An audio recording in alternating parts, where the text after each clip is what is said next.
tenía dos fases, que era el ciclo, la fase folicular y la fase lútea. En este caso, el ciclo menstrual tenemos tres fases, lo que es la fase menstrual, la fase proliferativa y la fase secretora, ¿sí? Esto ténganlo muy en cuenta. ¿Por qué? Porque más adelante vamos a ver este tipo de método anticonceptivo, que es el método del calendario. Por lo tanto, pues debemos de entender qué es lo que está pasando dentro de la mujer y por qué en ciertos días no se puede tener relaciones sexuales sin protección, porque hay mayor probabilidad de que haya un embarazo, ¿sí? Entonces, vamos a empezar diciendo la fase menstrual. Eh, ¿Cuándo inicia el ciclo menstrual? Bueno, el primer día de sangrado de la menstruación, ese es el primer día del ciclo menstrual, ¿sí? Ese va a ser el primer día. Pues, por ejemplo, si una mujer eh, nos dijo, no, es que yo menstrué el 25 de septiembre, ¿no? Por poner un ejemplo. Ok, el 25 de septiembre menstruó, pero ese día no inició, inició el 23. Por lo tanto, el primer día del ciclo menstrual es el 23 de septiembre. A partir de ese día, aproximadamente son 5 días de la fase menstrual. Obviamente estamos volviendo al mismo punto, todas las mujeres son diferentes, ¿no? Por lo tanto, hay ciertas mujeres que duran más tiempo menstruando, hay algunas que duran más, pero el promedio pues van a ser 5 días, ¿no? Fase menstrual, que es la que vemos aquí. ¿Por qué se llama fase menstrual? Bueno, pues porque se está desprendiendo lo que es la capa funcional del endometrio. ¿Sí recuerdan cuáles son las tres capas del útero?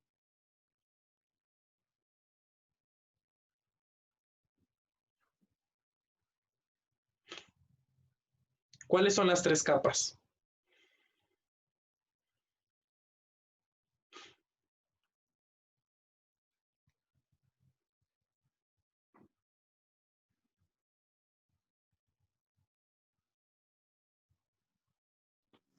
El miometrio, Ajá, el endometrio, ¿cuál más? Aquí las vemos en imagen. miometrio y perimetrio.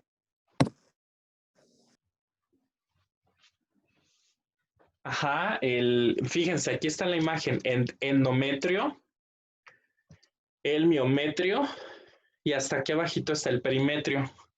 Esas son las tres capas del útero, ¿sí?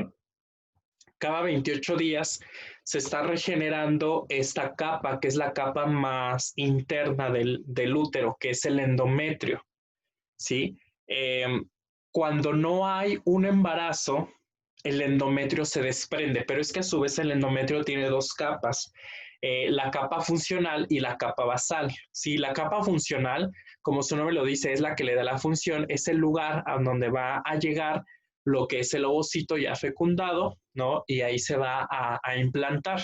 ¿Sí? Entonces, ¿qué pasa en la fase menstrual? Bueno, pues en la fase menstrual, esta capa del endometrio se está desprendiendo. ¿Sí? ¿Por qué se desprende? Pues porque no hubo un embarazo. ¿Sí? Entonces se desprende, ¿sí?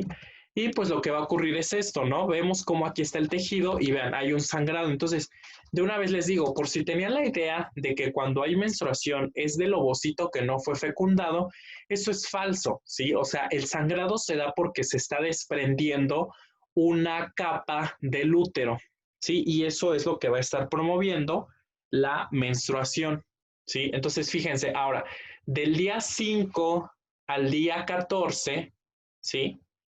¿Cómo se llama la fase? Fase proliferativa. ¿Qué quiere decir la palabra proliferar? ¿Qué significa esa palabra? Crecer, aumentar. Exacto. La palabra proliferar quiere decir como que crece de nuevo, ¿no? Ah, bueno, pues fíjense, como se muestra en la imagen, del día 5 al día 14 se da la fase proliferativa. Entonces, lo que se fue, lo que se perdió de lo endometrio vuelve a crecer. ¿Por qué vuelve a crecer? Bueno, pues porque recuerden, eh, porque una cosa muy importante, cuando estamos hablando del sistema reproductor, el sistema reproductor, ¿cuál es la función? Pues su nombre lo dice, reproducirnos, ¿no? Como raza humana. Eh, y en el caso de la mujer es algo cíclico, es algo, pues sí, circadiano, donde, perdón, ultradiano, no es circadiano, porque circadiano es cada 24 horas. En el caso de la mujer, la función o lo que siempre busca su sistema reproductor, pues es provocar un embarazo exitoso, ¿sí? Entonces, eh, siempre busca un embarazo. Uh-huh.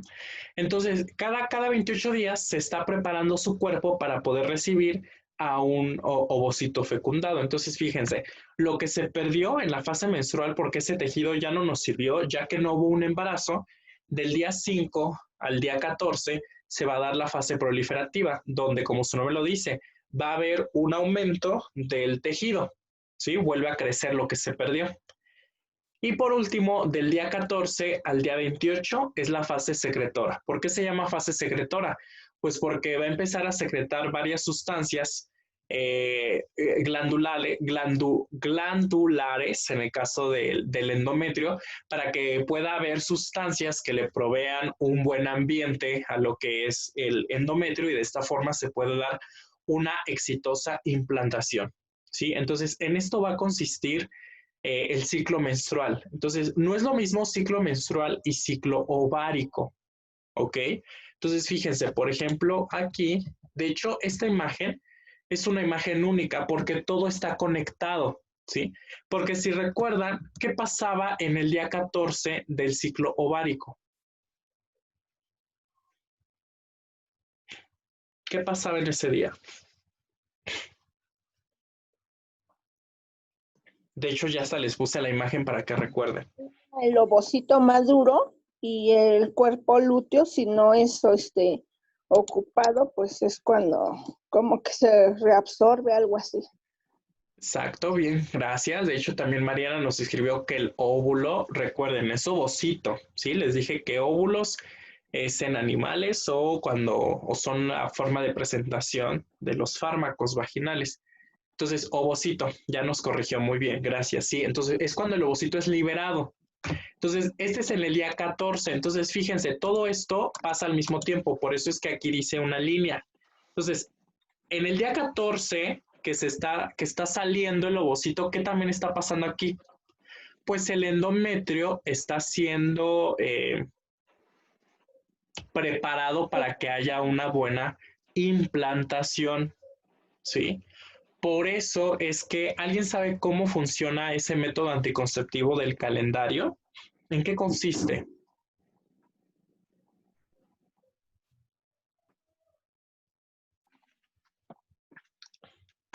En no tener relaciones sexuales cuando están en días de ovulación y nada más funciona en personas que tienen su periodo regular.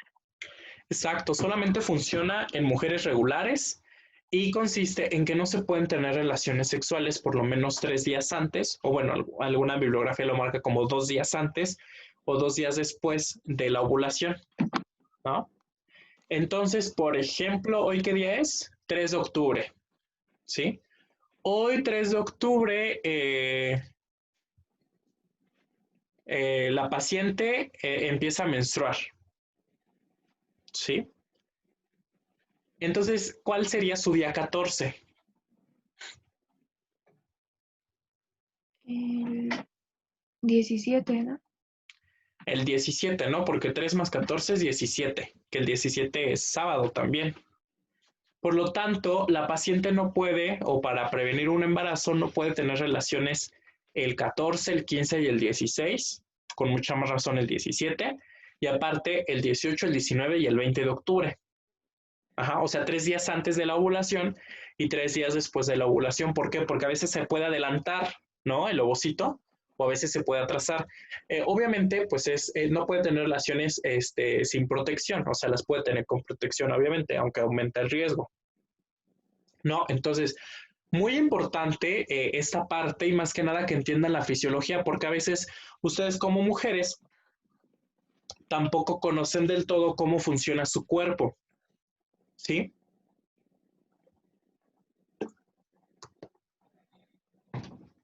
Entonces, muy importante, ¿sí? Ya vieron los dos ciclos, ¿sí? El ciclo ovárico. Entonces, ¿en cuánto se divide el ciclo ovárico? Recuérdenme. El ciclo ovárico. Dos, En dos, dos. En dos. Muy bien. ¿En qué fases? folicular y lútea. Lútea. Muy bien. Fase folicular y lútea. El ciclo menstrual o el ciclo endometrial, ¿en cuántas fases se divide? En tres, En tres. En tres. ¿Cuáles? menstrual, proliferativa y secretora. Muy bien, gracias. ¿Y el ciclo menstrual en qué órgano se lleva a cabo? En el endometrio, en la, Exacto, en el endometrio, que es la capa más interna del útero. ¿Sí? ajá. Muy bien. Y hasta ahí me quedo, sí, porque le pudiéramos meter hormonas, que de hecho en anatomía, cuando lo explico, pues ahí se les digo hasta qué hormonas. Como ustedes observan, pues tiene que ver la FSH y la LH, así como del estrógeno y de la progesterona.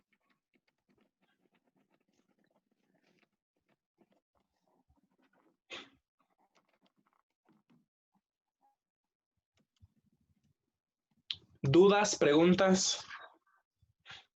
No. Ok.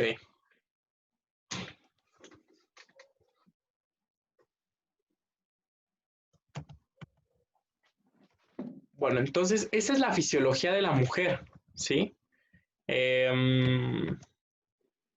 Después de que el ovocito sale, ¿no? Empieza a recorrer este órgano bueno, es un órgano par, que son las tubas uterinas, ¿no? Antes llamadas trompas de falopio. El nombre más correcto son tubas uterinas. Recuerden que cada mes es un ovocito de cada ovario, ¿no? Entonces, por ejemplo, hoy octubre, bueno, en octubre sale un ovocito del ovario izquierdo, en noviembre sale del ovario derecho, en diciembre sale del ovario izquierdo y así se van alternando, ¿sí?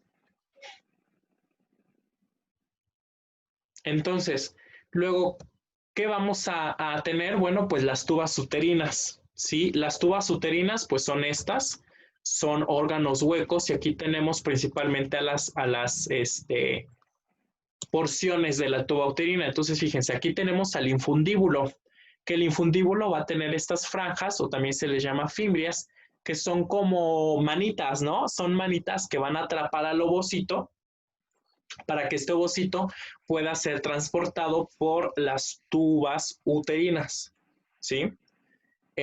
Después del infundíbulo tenemos esta parte importante de las tubas uterinas que es la ampolla.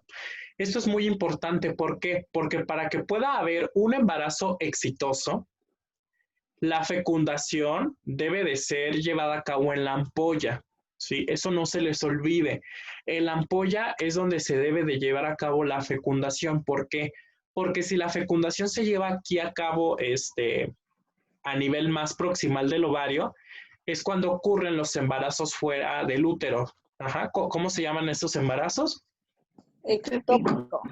Ectópicos, muy bien. Entonces, cuando la fecundación no se lleva a cabo en la ampolla, ¿sí? Que es la zona pues más correcta para que se lleve a cabo la fecundación, es cuando van a aparecer los embarazos ectópicos, ¿no? Que vamos a ver más adelante que pues es una patología, ¿no?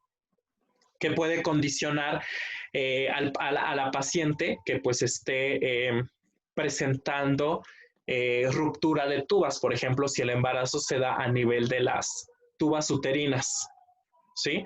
Entonces, esa es la ampolla, luego tenemos al istmo, ¿no? Y bueno, ya después del istmo tenemos al útero, ¿sí? Y pasando de tubas uterinas, vemos lo que es el útero, ¿no?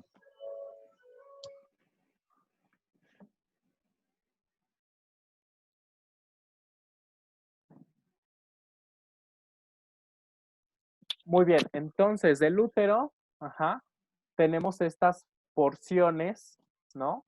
Estas partes, que es el fondo, el cuerpo y el cuello, ¿sí? Muy importante, ¿por qué? Porque cuando nosotros estemos revisando a la mujer embarazada, vamos a medir lo que es el fondo uterino, ¿no? ¿Y a qué se refiere al fondo uterino? Bueno, pues a esta parte, a la parte más alta, por decirlo así, del útero, ¿sí?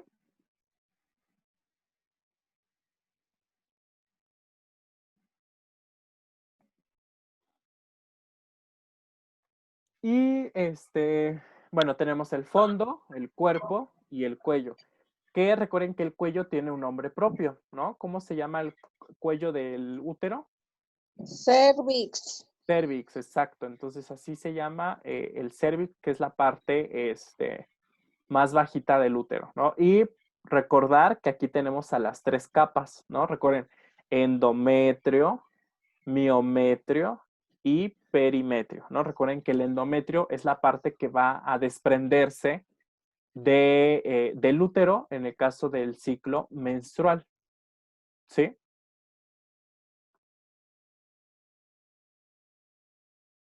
Y bueno, ya por último aquí tenemos la cavidad vaginal, ¿no? Que como todos sabemos, la cavidad vaginal pues tiene dos funciones, ¿no? El de uno, pues alojar al pene durante la relación sexual y el segundo pues es el canal de parto, ¿no? En el caso de los partos naturales pues es ahí donde va a pasar lo que es el producto, ¿sí?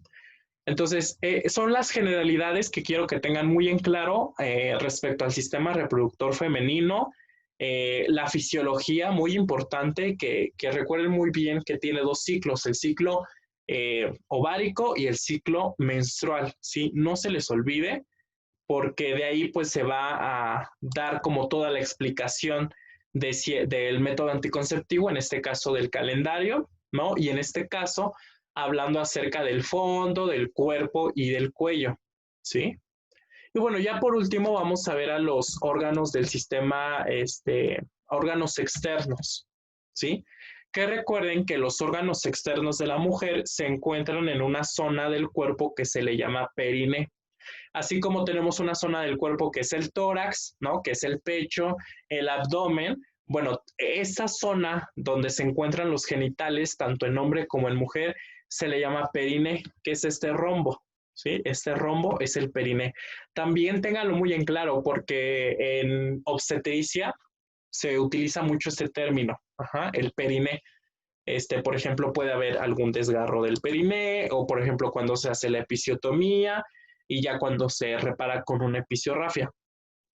Entonces, aquí en este dibujo, en esta caricatura, observamos los principales órganos externos de la mujer. Observamos, bueno, aquí pues el monte de Venus, ¿no? Que saben muy bien que pues es un cubrimiento de tejido adiposo que le va a conferir una protección a lo que son los órganos externos y también internos. Y luego tenemos a los labios mayores, ¿no? Que son estos, y a los labios menores, que solamente son repliegues de piel que van a estar recubriendo pues a los diferentes órganos del aparato externo femenino.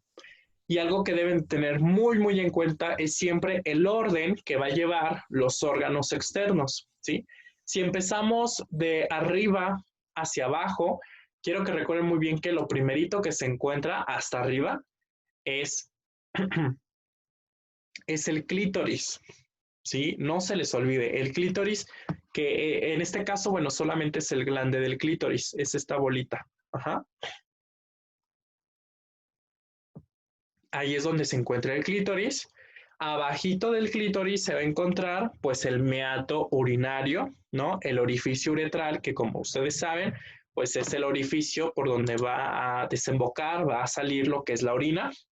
Y ya en la parte final es donde se encuentra pues la abertura vaginal, ¿sí? No se les olvide nunca, porque luego quieren hacer, pues de hecho en cuidados críticos veíamos, ¿no? Y dibujábamos estas partes para que nunca anduvieran metiendo sondas Foley por donde no deben, ¿no? Porque luego quieren meterlo por clítoris o luego se mete muy fácil por vagina, pero pues nunca les va a dar orina. Entonces siempre sitúense que está en medio. Entonces si lo vemos en la vida real, lo vamos a ver así, ¿no? Aquí vemos lo que es el glande del clítoris, ¿no? El meato urinario, que es el orificio externo de la uretra, y por último tenemos la abertura vaginal, que a lo mejor nada más porque nos ponemos nerviosos, pero la verdad es que pues no deberíamos de equivocarnos, porque la abertura vaginal pues es un conducto mucho más grande, ¿no? Tiene una abertura mucho más mayor de diámetro, y pues el orificio de la uretra la verdad es que no, es muy pequeño. Y hasta arriba, es donde se encuentra el glande del clítoris.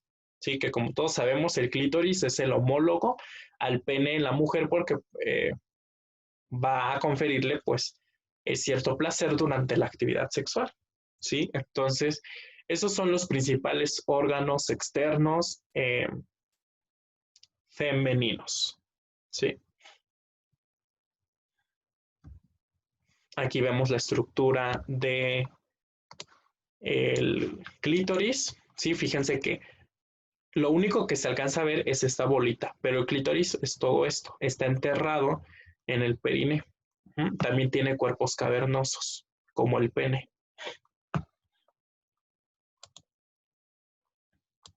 ¿Sí? ¿Alguna duda hasta aquí? ¿No?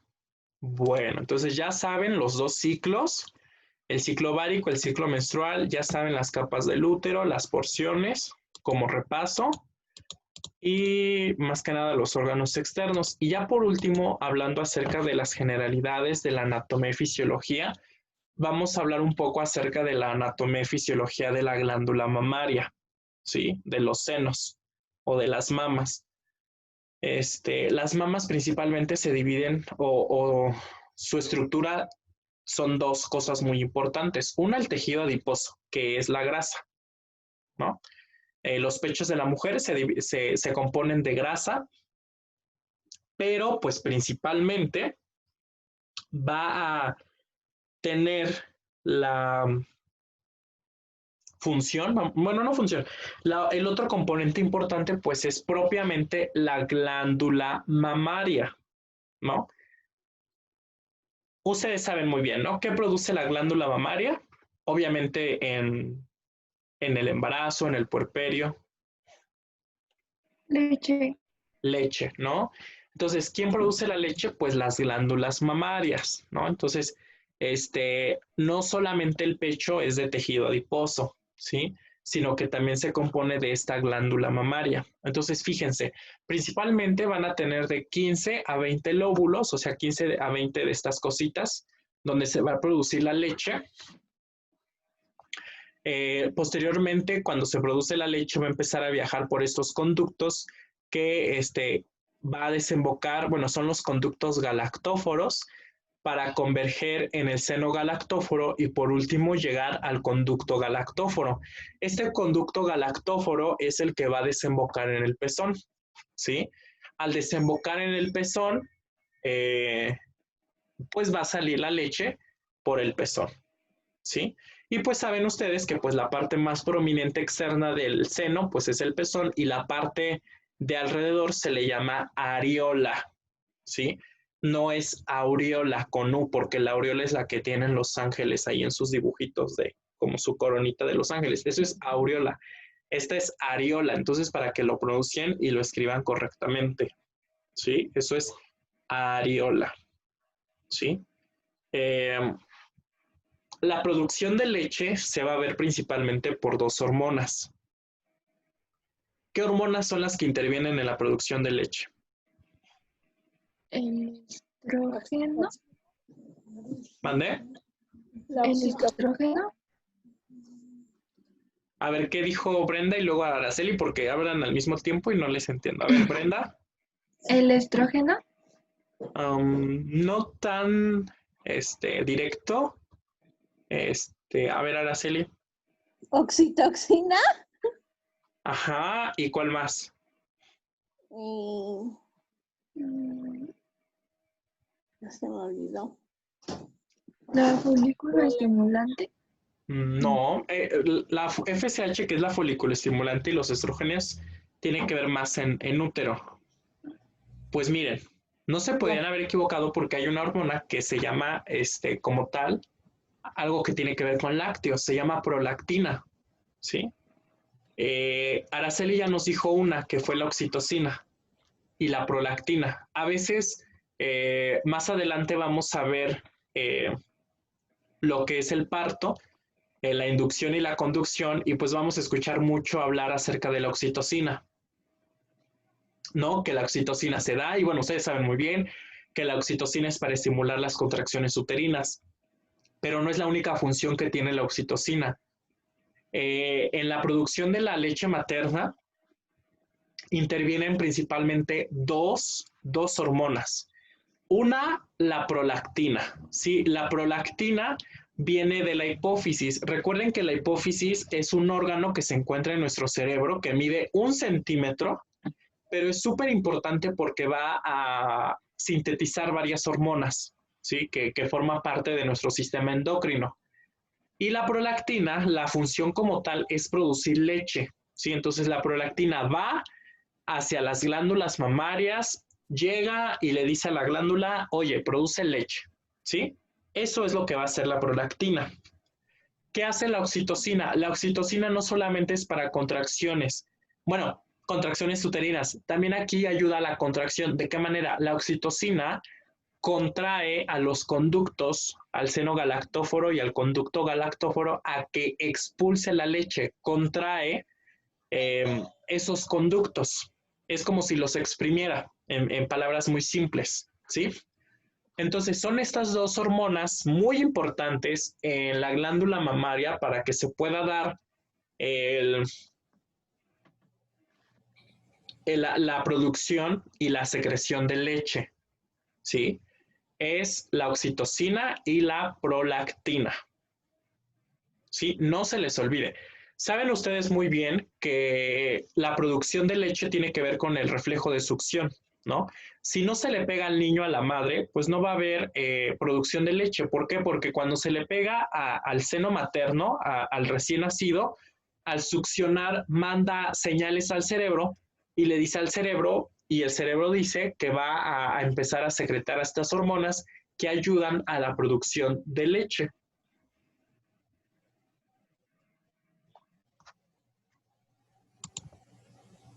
Sí, entonces, muy importante esta situación de la glándula mamaria. Recuerden, también es algo que vamos a ver. Nosotros nos vamos a enfocar mucho en el alojamiento conjunto de madre e hijo para que pueda haber lactancia materna, ¿no? Recuerden que también es algo que estamos muy a favor. Sabemos los grandes beneficios que le trae tanto al niño como a la madre el que le pueda dar de lactar, ¿sí? Muy bien, ¿dudas, preguntas hasta aquí? ¿No? Yo, maestro, y cuando se hacen como los implantes mamarios, ¿por dónde le meten la capa sin que puedan obstruir, por ejemplo, si quieres volver a tener, bueno, hijos y obviamente lactar, y que no corten como esos conductos o algo así, o no les estorben? Sí, no los cortan. De hecho, el implante lo ponen como por detrás. Porque si se dieron cuenta, o sea, está el tejido glandular, que es el que provoca la leche, y lo único que le hacen a los implantes es como meterlos por detrás, es como si apachurraran más o menos a los conductos, a los lóbulos de las glándulas mamarias. O sea, no los quitan, ¿sí? No quitan el lóbulo mamario. Bueno, de la glándula mamaria, lo único que hacen es como meterlo por detrás y para que pues estén más grandes los senos, y aún así me parece que pueden dar de lactar a sus hijos porque pues, todavía tienen glándula. ¿No afecte que estén como presionando la glándula? O sea, que La verdad sí, porque sí, pues es como si en su cuarto empezaran a meter cosas de más, o sea, todo está como más lleno, ¿no? Está más apretado. Entonces aquí va a ser lo mismo. Entonces, aunque sí pueden dar de lactar, la verdad es que pues sí tienen mayor predisponencia a mayores problemas, como que no baja la leche o sale más leche. Entonces, pues sí hay diferentes problemas durante la lactación en el caso de las mujeres con implantes. Pero fíjense que hasta eso no es una contraindicación. O sea, el que la mujer tenga implantes no le prohíbe darle de lactar al niño. Sí. Igual, por ejemplo, en el cáncer de mama, lo que le quitan a las mujeres no es grasa, son los lóbulos mamarios, bueno, las glándulas mamarias, porque es ahí en donde se encuentra la producción de células cancerígenas. ¿Sí? ¿De qué? Muy bien. Profe, ¿Preguntas? profe, sí, yo tengo una duda. ¿Por qué entonces a fuerzas, bueno, yo cuando tuve a mi bebé, yo no formé pezón? La verdad es que me estaba estimulando mucho, pero no formé el pezón. Entonces, al momento de succionar, obviamente, mi bebé, me succionó todo el calostro. ¿Por qué dicen que es necesario que lo succionen, o sea, lo consuman los bebés? O sea, me imagino yo que es la primera, la citoxina y la prolactina, ¿no? Pero no sé por qué es amarillo. O sea, ¿qué otra sustancia o qué otra cosa contiene? Bueno, qué buena pregunta. De todas maneras lo vamos a ver en lactancia. Hay 3 tipos de leche, ¿sí? Que es el calostro, la leche de transición y la leche materna madura. El calostro es la primera leche que le sale a la madre. Es amarilla, es pegajosa y se le dice que es como la primera vacuna. ¿Por qué? Porque tiene gran cantidad de proteínas y lo más importante es que tiene gran cantidad de anticuerpos, ¿sí? Entonces es muy importante dársela porque le va a conferir inmunidad, ¿sí? Al niño de todas las enfermedades que ha tenido usted como madre. No lo exime por completo de todas, pero por lo general sí, porque de hecho los niños que no son amamantados tienen mayor predisposición a tener enfermedades infecciosas. El que sea amarilla es porque tiene gran cantidad de proteínas, no es como que sea algo malo, ¿sí? Porque de hecho había algunas mamás que como que le estaba asco y lo tiraban. No, pues de hecho era lo mejor, es lo mejor, ¿sí? Por eso se le llama la primera vacuna. Ya con el paso del tiempo, al pasar de ser una leche de transición a una leche madura, ya va a empezar a disminuir lo que es la cantidad de proteínas y empieza a aumentar la cantidad de calorías para darle nutrición al niño y pues sí, calorías, energía, en pocas palabras, ¿sí? Entonces, esas son las fases de lactancia, bueno, de la leche. De todas maneras, lo vamos a ver más adelante porque, como les comentaba, es súper importante conocer nosotros y promover, ¿no? Y promoción de lactancia materna exclusiva hasta los 6 meses como mínimo, ¿no? Entonces, pues sí, de todas maneras lo vamos a ver más adelante, pero pues el calostro pues esa es su forma natural. No hay por qué espantarse. Uh-huh. Muy bien. Bueno, si nadie tiene dudas, ¿sí? Ahorita continuaríamos hasta las 11:20, pero ahorita les voy a mandar al grupo de WhatsApp un cuestionario, ¿sí? Como les comenté al inicio de la clase, recuerden que todo esto de enfermería materno-infantil tiene que ver mucho con la promoción y con la atención prenatal. Entonces ya vamos a empezar a ver temas de la atención prenatal de la mujer embarazada y recuerden que todo esto nos vamos a basar nosotros en la norma 007, ¿no? Que es muy conocida, la 007, de que es la norma que nos rige la atención prenatal, el embarazo y el puerperio. Como ahorita vamos a entrar a ver lo que es atención prenatal, por eso les hice este cuestionario, porque si no, no leen la norma y no van a saber de qué trata la norma. Entonces, este cuestionario se los voy a mandar. Les mando también la norma porque la descargué en PDF, entonces les mando la norma y el cuestionario. Y primero son preguntas que tienen que ver más que nada con la atención prenatal. Ya el siguiente sábado vamos a ver qué nos dice acerca del parto, de la atención al recién nacido, ¿sí?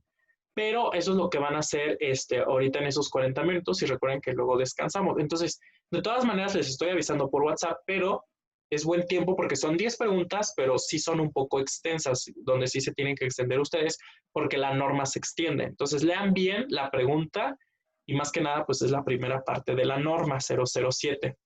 Entonces, de todas maneras, yo les estoy avisando en WhatsApp, pero calculo que pues nos volvamos a conectar pues a la hora que nos tocaría, que son como 11:50, ¿sí? Para continuar y hablar del cuestionario y empezar a ver ya algunos temas de placenta y de líquido amniótico, ¿sí?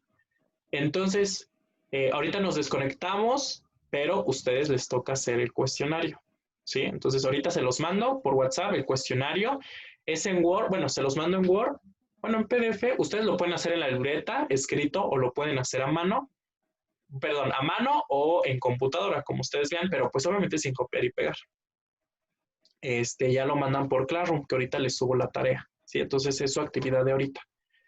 Y pues ahorita nos conectamos, ¿sí? Cualquier duda, ahí me escriben por WhatsApp, ¿ok? Muy bien, ahorita nos vemos entonces.